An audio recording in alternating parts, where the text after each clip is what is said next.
What's up guys, I'm Undertaker and I can't catch a break, I need a mine. Yesterday I had to do a video on yesterday's change. Today, there's been more changes, or there will be changes. By the way, these things are not out yet. Let's take a look at this forum post. We are planning on releasing a few balance changes in the coming days and wanted to give players a heads up as we collect some feedback. Just know, as of you watching this, if it's within the first couple days of this video, it is likely not out, and the first day it's definitely not out. First off, I read this entire thing and I noticed that the Valkyrie was buffed, the Hyperion was nerfed. The Valkyrie base buff strength buffed to 140 from 120, so that's a 20 strength increase. The Hyperion's intelligence was nerfed to 350 from 400, that's a difference of 50 intelligence. Not extreme, but it's still nerfed. But first off, the Bone Meringue nerf base damage to 270 from 320. That's a damage nerf of 50 on the base damage for that weapon. They say this weapon is too powerful for a drop from the 4th floor of Catacombs, but archers still deserve powerful tools. Therefore, the following items will receive buffs. Last Breath. Buff base damage to 200 from 180, add 50 critical damage. Last Breath ability changed to remove 10% of defense per hit, up to 50% reduction max. The Mosquito Bow was also buffed. Buff base strength to 151 from 101 and base crit damage to 39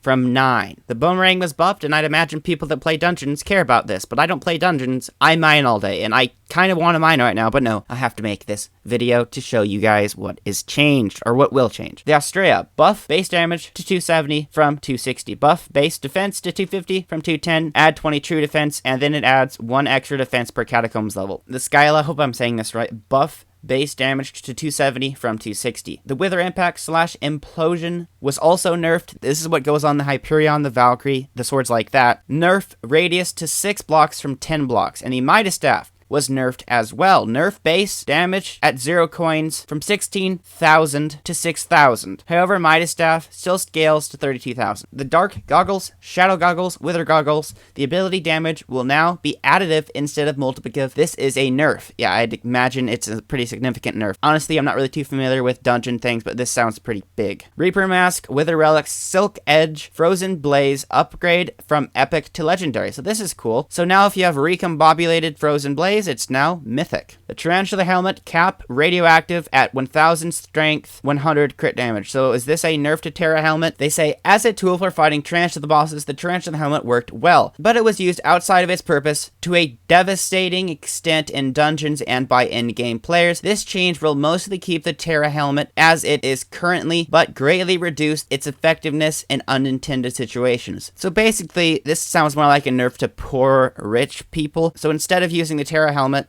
you now have to invest in a Warden Helmet, I guess.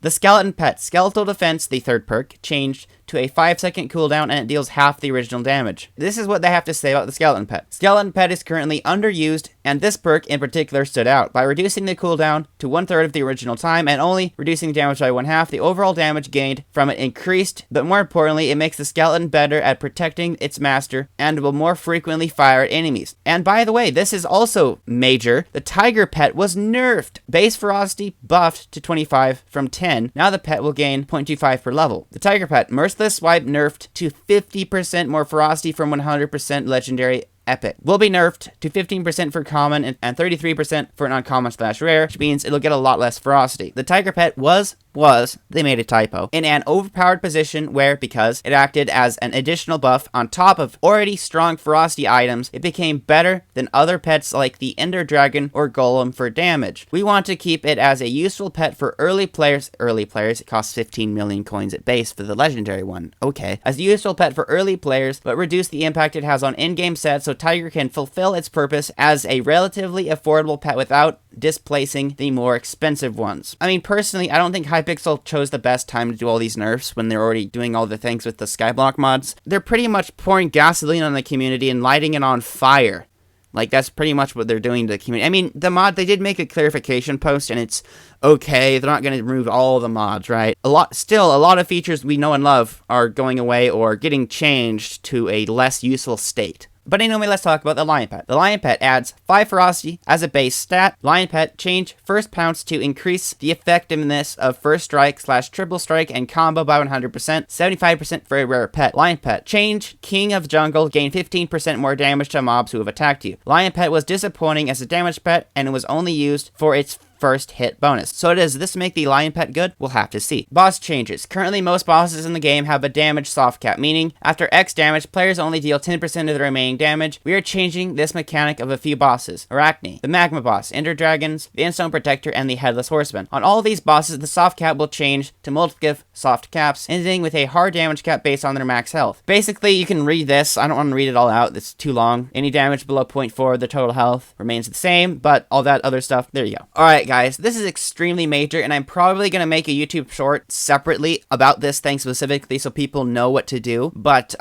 Catacombs changes. This is pretty freaking huge. All the floors will now have their own requirements for entering based on Catacombs level. On top of that, mobs, loot from each floor will require their respective Catacombs level. The entrance will require Combat 15. Floor 1 will require Catacombs level 1, Floor 2, level 3, Floor 3, level 5, Floor 4, level 9, Floor 5, level 16, Floor 6, level 21, Floor 7, Catacombs 26. General changes and bug fixes. Lifesteal will now heal 0.5 of maximum health per hit per level. Siphon will now heal 0.2 of your maximum health per hit per 100 critical damage and an additional 0.1 per tier. Ferocity no longer trigger lifesteal Siphon. Those changes will very significantly nerf healing in the game. We had a few testing sessions in high dungeon floors to see the impact, and players will still able to clear floors with relative ease, but we will monitor the impact of those changes after release. Making healing scale based on the damage of players was a design mistake, and this change should have a positive impact. Mana above maximum mana will be removed. Wither Cloak Sword will be disabled when switching armor sets. Wither Cloak Sword ability will no longer deal damage. Wither Mancer Skulls now only have a 10-second lifespan. Ghosts will now be immune to Soul Whip. Rabbit Head Jump Boost on floor 7 will no longer work. Lesser Orb of Healing will now work in dungeons. Removing some AFK methods only on public islands. Fixed powder gain for Mithril Golem, Skymall, and Mining Pumpkins. Thank you, this is so useful. By the way, I already have a maxed out Heart of the Mountain menu, so this doesn't help me. Spirit Mask ability will now work in dungeons. Fell Sword will now be fixed. Class milestones will be removed from Catacombs entrance. Spirit Pet will work when the pet isn't selected. This is all for the first round. Please give us your feedback, they say. You can't even enter Catacombs without a certain Catacombs level. And you can't even enter Dungeon Floors without a certain level. This is not a thing yet, but I'd recommend you get all your Floor 7 carries out of the way. And a lot of changes, basically pouring gas on the community, lighting it on fire, gasoline, a giant gas fire of a community right now. I don't know how positively this will be received, and these balance changes may have been necessary, but I feel that they should always add these major balance changes on top of an update. For example, when they changed farming, even though that was necessary, I would have likely quit the game if not for the Dwarven Mines. If you didn't know, I farmed a lot. That's just my opinion. They should always release a content update as well as these balance changes so the community's rage can equal out with the community's happiness. You know what I mean? Anyway, that's just my opinion. That's just my thoughts. I could go into everything in great detail and give you my thoughts about everything, but that would take a long time, and you guys probably want to just get on with your day and, well, keep mining or keep doing dungeons. So anyway, guys, I'm Undertaker. Have a great day. See you guys tomorrow for yet another video. Subscribe, join my Discord, and goodbye.